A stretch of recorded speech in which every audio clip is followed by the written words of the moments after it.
Hey everyone, welcome to my channel. In this video we are going to build this web page and this navbar, which is the purpose for this video. You can see we have this background image on this web page and some color overlay.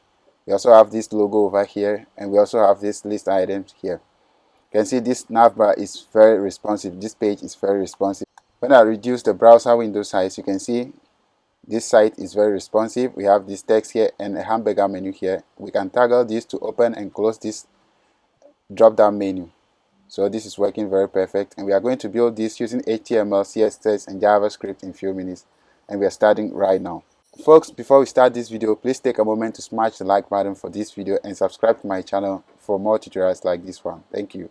Here in my code editor, I have this index.html, style.css files, and I also have an images folder with some images that I'll be using in this project. So let's head over to the index.html file and create the HTML boilerplate. So type exclamation and hit tab. You can change the title to whatever you want to call it. I'll call it navbar. After the title, let's link the HTML to the CSS. So type link. Set the href to the CSS file. In the body tag, we'll create a div and give it a class container. Now let's style this container div in the CSS. Here I want to define some default styling for the entire document to make styling easy.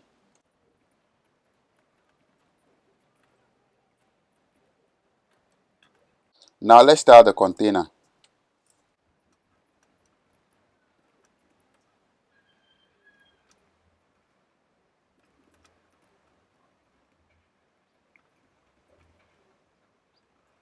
Give it a linear gradient. We'll set an RGBA color code.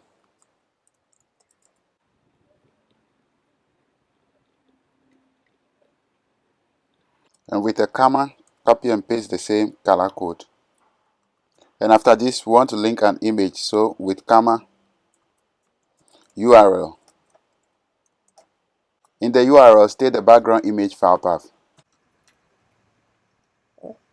And after that, set background repeat to no repeat.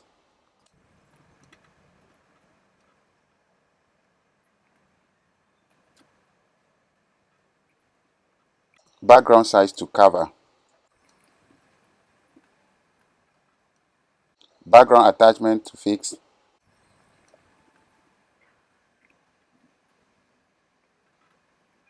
Background position to center. Now I'll run this code with the VS Code Live Server extension. Now you see we have this web page with a background image and some color overlay. So let's proceed with the HTML. In the container div, create another div and give it a class navbar. In the navbar div, create another div and give it a class logo. In the logo div, make an anchor tag. Set the href to index.html. And in the a tag, make an img tag. So we'll set the src to the logo we want to use. Now we can remove the alt text.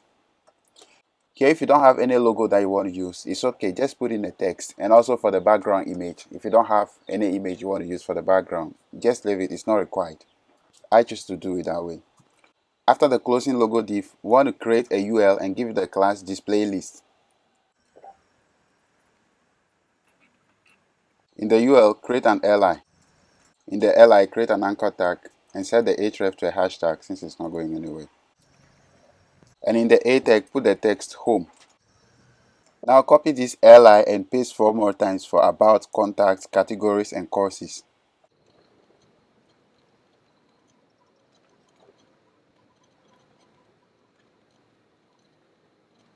And now after this, let's start the navbar in the CSS. So select the navbar class.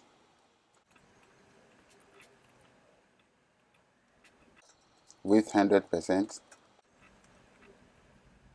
Position should be relative. Background color should be white. Display flex. Align items. Should be center. Justify content. Should be space between. Now let's start the logo image.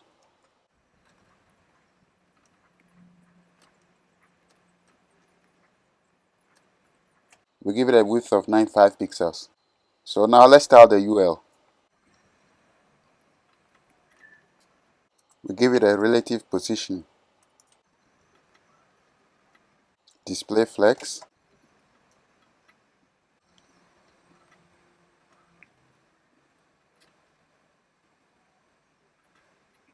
and a padding right 50 pixels.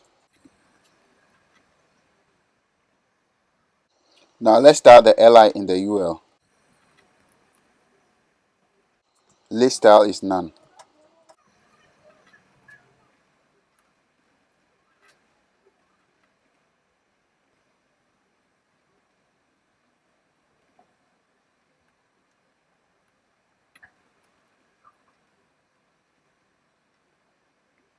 Display block, margin top and down 0, left and right 15 pixels, padding 4 pixels for top and down and 5 pixels for left and right.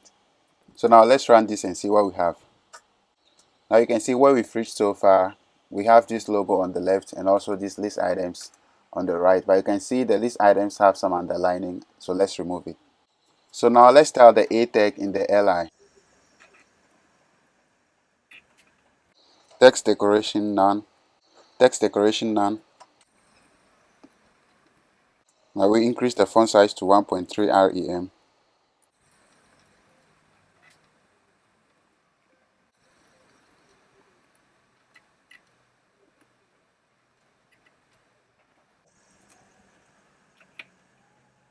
We give it a black color, increase the font width to 600, font family Ubuntu Mono Times New Roman. So now let's save this to see what we have. Now this looks good.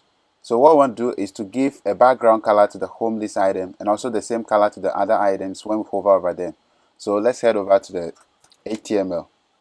In the home list item, let's give it a class and call it home. Now in the CSS, let's select the home list item and a comma, colon hover. When we hover, we want the background should be this RGB color. So let's run this and see. See, we have this background color for the home, and when we hover over the other items too, the background color changes to match this one. And this is exactly what we are looking for. Now everything seems to be looking very okay the way we want, but you could see that when I reduce the browser window size, this navbar is not responsive. But the purpose for this video is to create a responsive navbar. So we want to make this navbar responsive. So what we are going to do is to create a hamburger menu at the extreme corner here, and this will appear on a smaller screen. Then we can toggle to open and close the list items instead of them appearing by default on a smaller screen. So let's add that in the HTML. Here, after the closing UL, create a div and give it a class hamburger menu. In this hamburger menu, create a span. Copy the span and paste 3 more times. Now let's try to run this and see what we have. Now we can't see anything, but you can see that the list items have been pushed to the center. The hamburger menu is here, but because of the color we can't see it. So let's style it in the CSS. So here, select the hamburger menu div.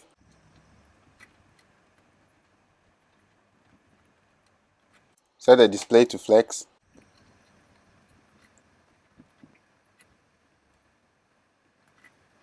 Align item center flex direction column.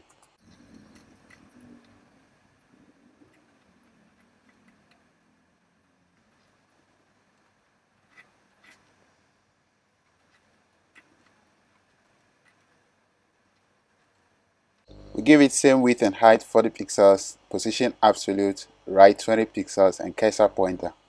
So now let's style the span inside the hamburger menu div.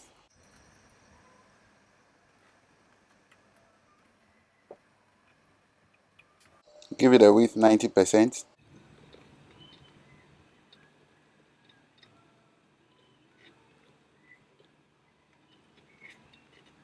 Height 3 pixels, margin 3 pixels, background color black, display block. So now let's save this and see what we have. Now we have the hamburger menu here, and the list items are pushed back to their previous position. And we also want a text here to replace the logo whenever we are on a smaller screen. So let's add that in the HTML. After the logo class, create another div with the class title. And in this title div, we want to add an H1. So any text you want to appear on a smaller screen, put it there. Now when we save this, you see we have this new text over here. But we don't want this text and the hamburger menu to appear on a larger screen. So let's set their display to none. So here in the hamburger menu, we set the display to flex. So you can change it to none. And also here, after the logo div, we want to select the title. So the title div, set the display to none. Now when we save this, you see that we can see the hamburger menu and we can also see the title over there. So now let's define the styling we want to have for the page whenever we are on a smaller screen. For that, we use a media query. So over here, you can leave some space and type @media. We want to set the styling for devices with maximum width of 650 pixels. So max width.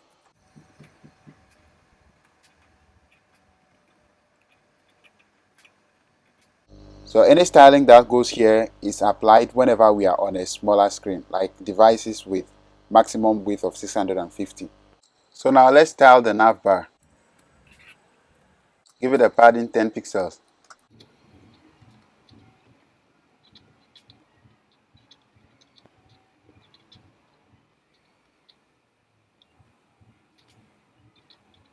We set display flex, align items, center, justify context, space between, flex direction, colon.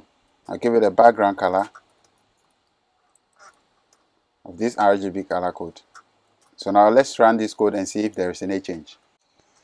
And now you can see we have this, and when we reduce the browser window size, once it hits 650 pixels, you can see the changes. So something has actually changed. So let's continue with the CSS. Now after the navbar, let's start the title div. Set the display to flex, width 100%, padding left 10 pixel. So now let's start the logo. So select navbar, the logo, display to none. And now after this, let's start the hamburger menu. So select the hamburger menu. And for this, let's copy the stylings we give to it over here. And after you are done copying, you can delete everything with the exception of the display none. So over here, let's paste this in the hamburger menu. Now we might want to correct the indentation. And I'll change the display none to display flex. So let's run this and see what we have. Now you can see we have the text over here, happy day, and also the hamburger menu here. But when we increase the browser window size, it disappears. And so now our code is working. So now let's style the list items too. We don't want them to appear. So now let's style the UL. Set display to none.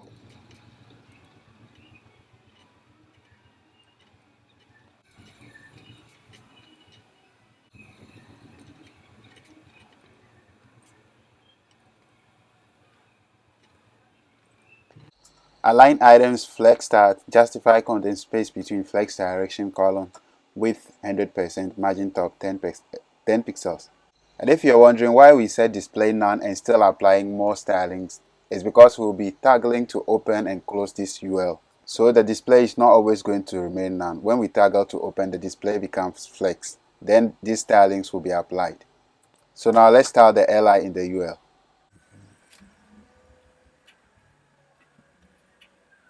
Give it a width 100%, display block,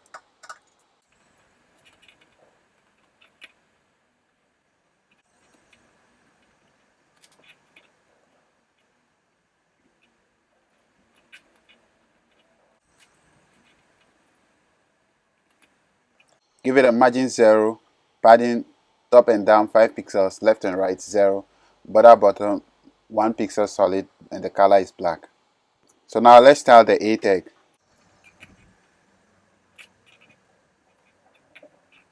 Now let's remove the background color for the home list item on a smaller screen.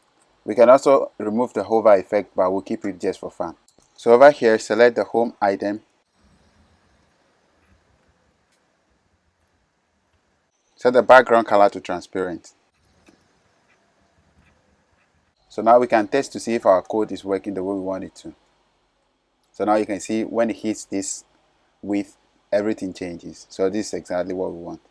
But right now, as you can see, we cannot toggle the hamburger menu to open and close the UL. So now we want to create a class for the UL. Over here, you can see we give it this class display list. So let's select that in the CSS. So let's select the display list. And we want to add another class to it. We'll call it showout. .showout. In this class, let's set the display to flex. And now you can realize that this display list is the same as this UL we have here. So we are going to be toggling between the display none over here and the display flex we have in this one. And for the toggle, we'll hook some small JavaScript to implement that. So let's create a JavaScript file. Now, since the JavaScript is going to be a very small and straightforward code, we can link it here in the HTML. So before the closing body tag, create a script tag. And in this script tag, we can create our JavaScript. Now in the JavaScript, the first thing we want to do is to get this display list class and also the hamburger menu. So let's get that in the JavaScript.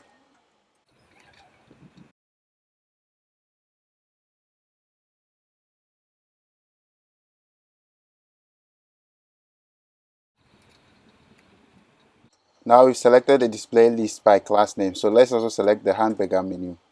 So for that, we can copy and paste this one and change the display list to hamburger menu. Now, so we change the class over here. Now after selecting the hamburger menu, what we have to do is to set a click event on it. So let's set click event on the hamburger menu. Add event listener, and it's a click event. And when the event is fired, we want a function to be called. So let's define an arrow function. Be sure to put a comma here after the click. Dot class list. Dot toggle. We want to add the class showout. What this code does is that it takes the display list. Whenever we click on the hamburger menu, it takes the display list and see whether this class is already on it. If this class is already on it, it means it's open. That's the display flex we added to this class. If it's not having, it will add it to it. If it's having, it will remove it from it. So with that, we can close and open the display list div. So let's run this code to see if it works. Now you can see when we click on this, it opens. When we click it again, it closes. But now you can see that the background color is not like what we displayed from the very beginning. So let's add the background color for the UL. So here in the CSS, in the media query, look for the UL. And here it is. Let's add the background white. So now let's save this and see what we have. So now you can see we have this, and when we click, the background is now looking very fine. So everything is working the way we want it to. So folks, this is basically how we've come to the conclusion of this video, how we build this responsive navbar using HTML, CSS, and JavaScript. If you find any value in this video, please be sure to give it a thumbs up and subscribe to my channel WebX for more tutorials like this one. If you have any question, feel free to leave it in the comment section below. But hey, thanks for watching. We'll see you in the next one.